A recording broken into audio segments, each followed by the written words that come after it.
Welcome to A Shot of Ag. I'm your host, Rob Sharkey.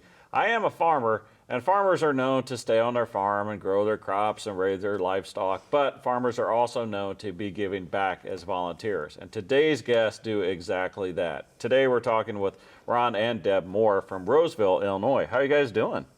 Good. So can you tell people where Roseville is? It's 60 miles west of Peoria, kind of halfway between the Mississippi River and the Illinois River. Okay. How big is it? There's about 900 people in my hometown. Does it have a Casey's? Yes. Yeah. Yes. A new one or old one? It's been there a long time. It's one of the original ones in this part of the world. When you walk into the front door of the Casey's and you want to go to the bathroom, do you turn right? Yes. Oh, you got the old one. Yeah, that's the old That's the style. old All right. But do you have a dollar store? Yes. We're right up there. Yeah, But we some don't- of us don't.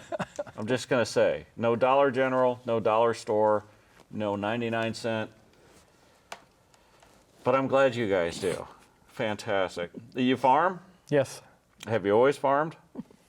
I went to school and went to college and didn't farm until after I graduated from college. Okay, but you grew up on one? Yep. Grew up in the house. We live in the house that I grew up on right now. How about you? Did you grow up on a farm? No. No. Chicago suburbs, northwest suburbs, Des Plaines, Yeah. just north of O'Hare Airport. Yeah. What was the high school? Maine West, Yeah. had 3,500 in the school. Apparently some people on the crew here know that high school. Yes, they do. Yes, they do. How'd you two meet then? You want to tell them or what? Through a mutual friend. Yeah. I'm one of the An arranged friends. marriage. Yeah. One of the friends I met at college. I went to Western Illinois, and she was from Roseville, and met some of her high school friends. Yeah. Love at first sight? Not so Not much. so much. No. I was persistent in asking her out, so. Is it persistent or annoying? Persistent. It worked, right? It worked, yeah. And how long you been married? 43 years. 43 years. Hey, that's amazing in today's society. Yeah, it is. So Yeah. Think it's going to last? I hope so. At this point, why would you want to start Well, over? You know, she keeps telling me she's still here, so I think she's going to stay. What's the key to a good marriage? Yes, dear, whatever you want. It's fair. I don't hear quite. you disagreeing. I don't usually get what I want, so no. Communication. At some point, you're dating this farmer, you're in love, and you're like, okay, if I marry him, I'm going to be on a farm. Was that okay with you? I had to get used to being in the middle of a cornfield. Yeah. Yeah. Is it? I've heard when people move from the city out to the farm, it's actually scary for them. No, I don't think No. it was scary. Was it what, boring? Well, I was teaching at the time, Yeah. so I was off the farm at a job. Do you still teach? I'm retired What did from you teaching. teach? I taught 5th grade Oh, to start with. yeah. That was my they're first mouthy teaching at job. that age, aren't they? They were still okay. Can you smack them anymore? Not anymore. No. No. No. Could you, when you started teaching, could you? You could. I didn't, but you could. Yeah. So, So it's a good old days. it has changed a little, yes. Then when the boys were born, I stayed home with them and then went back to teaching. Gotcha. So 3 boys, 3 boys. and one of them has come back to the farm. Yes. Yes. Okay. Was that always a plan, or did you just No. play it No. as it went? No. Our goal was to give them opportunities to do whatever they wanted to do. And if they wanted to come back to the farm, we'd make room for them. And the Mike that came back to farm was the one, if any of them were going to come back, it was going to be Mike. Yeah. He was very particular about everything he did, mowing the yard, building fence, doing those kind of things. He loved showing cattle. All of them showed cattle when they were in 4-H, so they just, he was out riding his heifer without a halter on it one day. Just climbed on her back. She stood Riding up. a cow. Riding Yeah. a cow, yep. Okay. So he loved the livestock, and we still raise cattle, so. Okay, let's talk about that, right? Because you do have a son that comes back, so I mean, we can kind of take the uncomfortable conversation off. That is the goal of a lot of farmers, is they want the kid to come back and be the next generation. you said you guys didn't necessarily push for that. That's sometimes hard to do.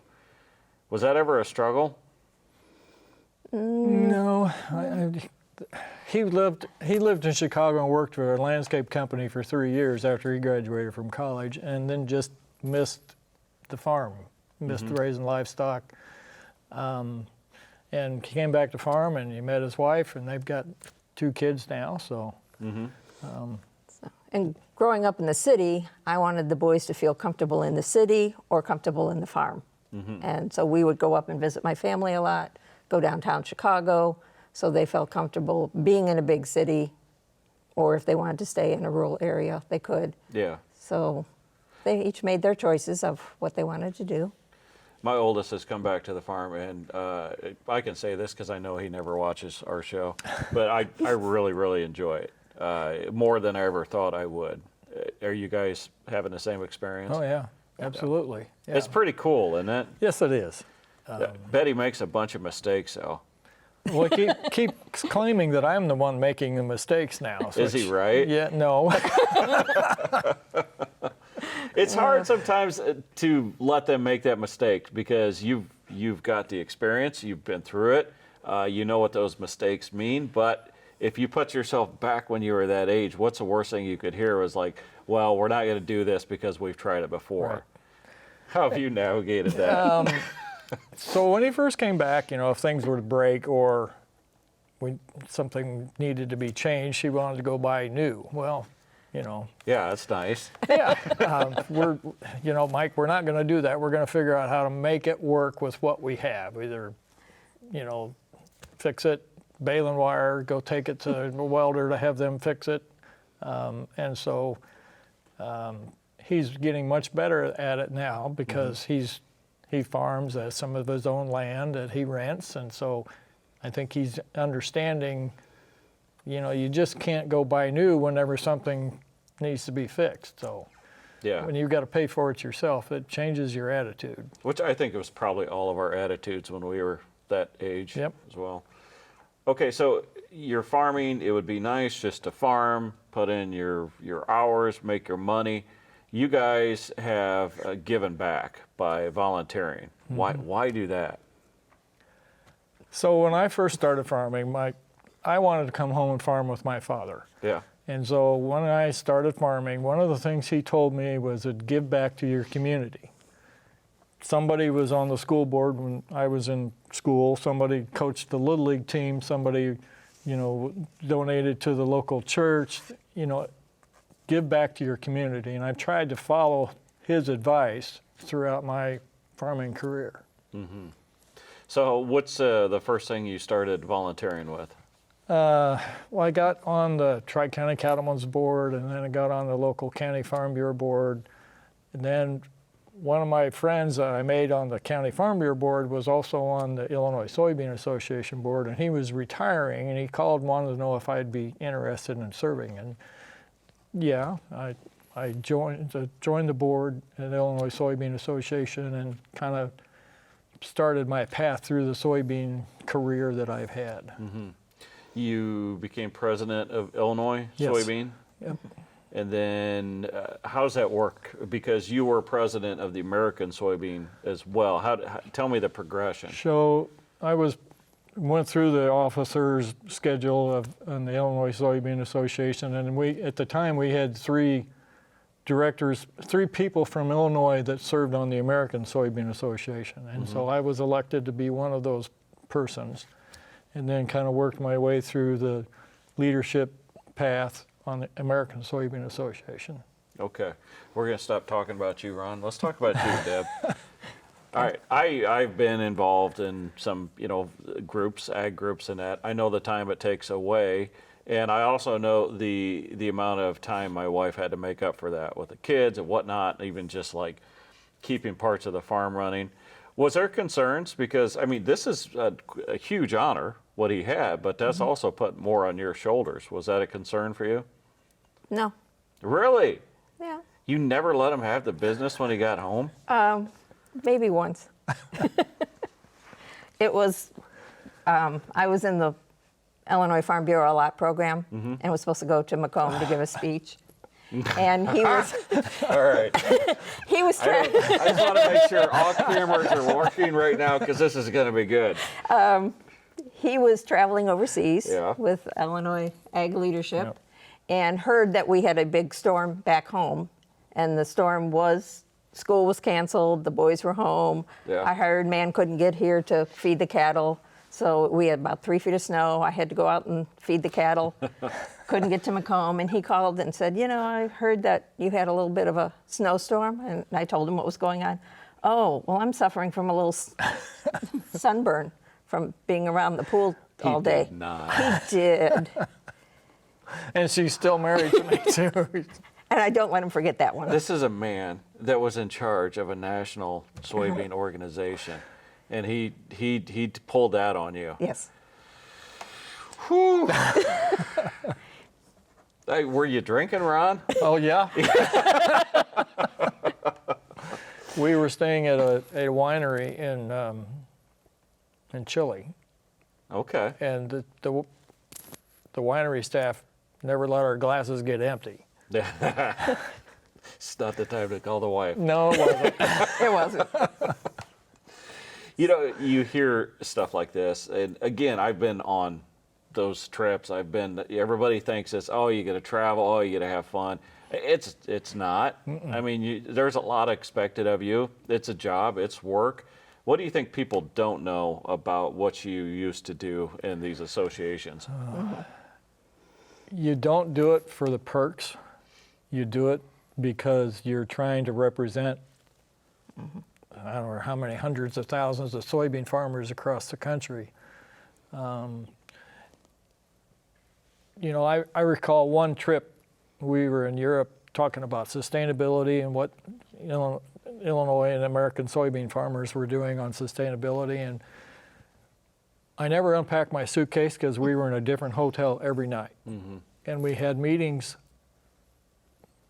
probably had a dozen meetings a day with different people in whatever city we were in. And that was a drain. But I did it because I was representing people beyond our farm, and to make sure that the customers in Europe know why we produce the soybeans the way we do, why we use the technology that we use. And I think it had an impact, a positive impact. Then you got to come home. You're wore out, Mm-hmm. and you're playing catch up on your farm. Yeah. Do you think that reason is why these type of groups are having a harder time getting young farmers to be involved? Yep, absolutely. Mm-hmm. And it's a generational thing too, I think. I know some younger farmers that don't really want to join these organizations. And if you've got small kids, it's really hard to walk away and be gone for 4 or 5 days at a time. Mm-hmm. And if you're the primary decision maker on the farm, I was blessed with having not only Debbie home, but I farmed with my brother for 20 years. And so any of the farm decisions, he was there to make those decisions at the time. So you have to have a support group back home to be able to do the things that some of these larger commodity organizations need farmers to do. Mm-hmm. Now, when he was involved with these organizations, I mean, I assume that was, you made a lot of connections, a lot of friendships, Mm-hmm. because, I mean, it does get isolating out on a farm. Nowadays, they have the TikTok and stuff like that. I mean, do you think that has affected the way people want to get involved with organizations, the social media? I think social media has changed how we can reach consumers. Mm-hmm. Because there are so many more ways than there were before. Before it was personal, face-to-face contact. Yeah. And now we can do it in so many other different ways. But This to me, that's really hard because it's more anonymous than having a face-to-face conversation. So you still need to have that conversation, especially when you go to Springfield, Illinois, or Washington, D.C. You just can't assume that the people who make the decisions out in Washington, D.C. understand what it means to me on the farm, that the rules and the laws that they make out in D.C. So you have to be there to tell them how the effect it is on rural America.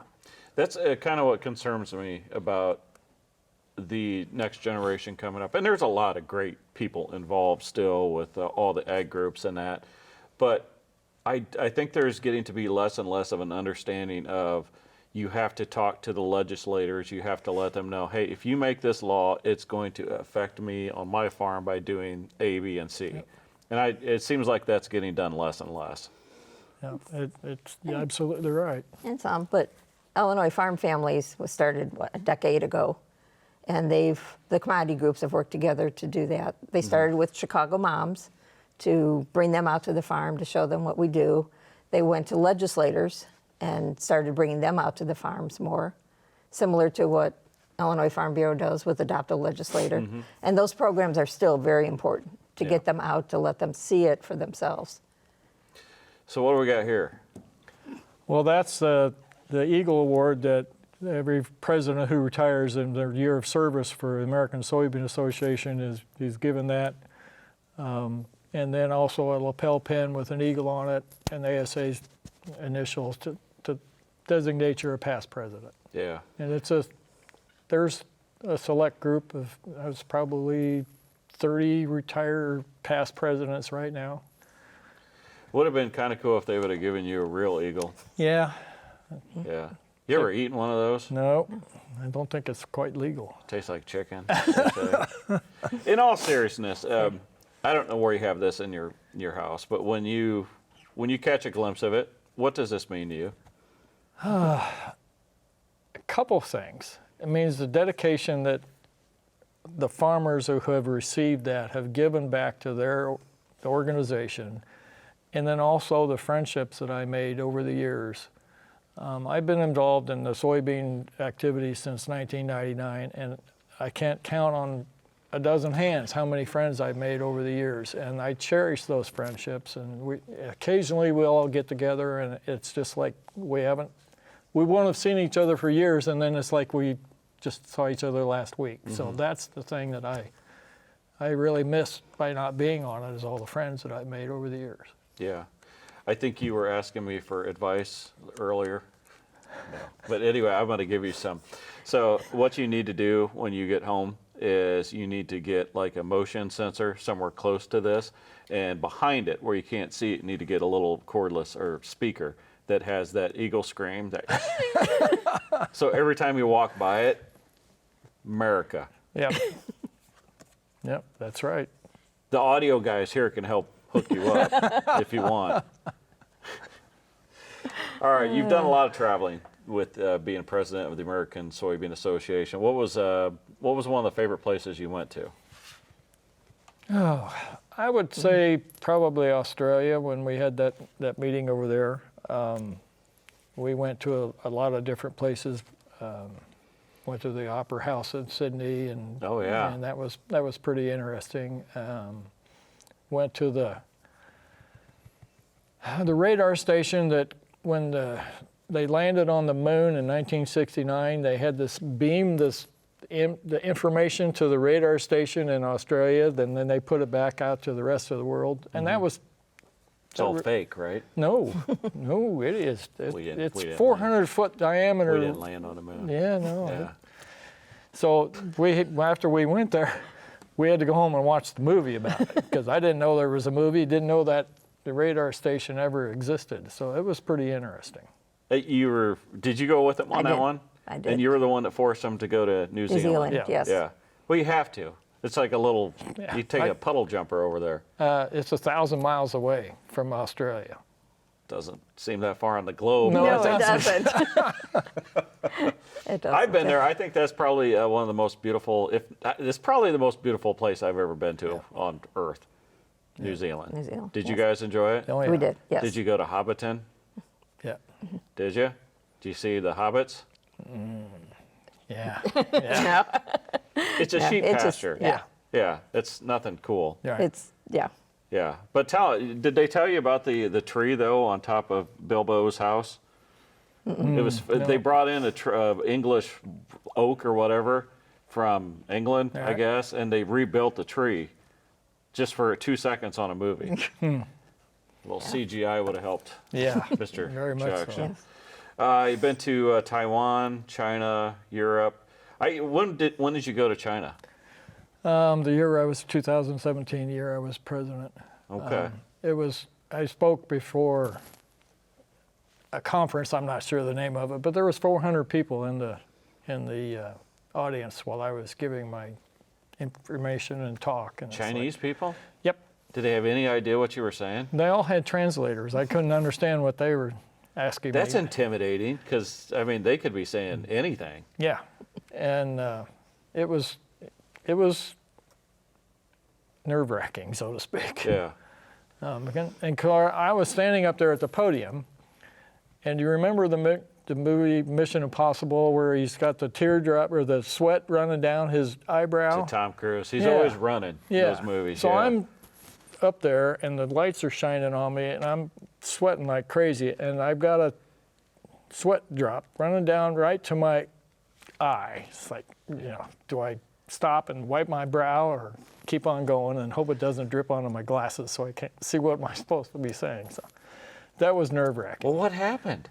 It didn't drip on my glasses, and it perpetually stayed got up to there? my eyebrow, and then I got done with my speech and Dissipated. yeah, I sat down. Whew, could have been an international Yeah, incident. it would have been terrible.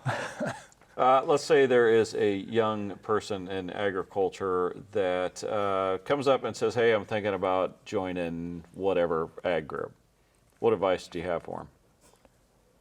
Go do it, because you'll find the best people in the world to work with, and whatever group you're in, whether it's corn, soy, cattle, hogs, find your passion.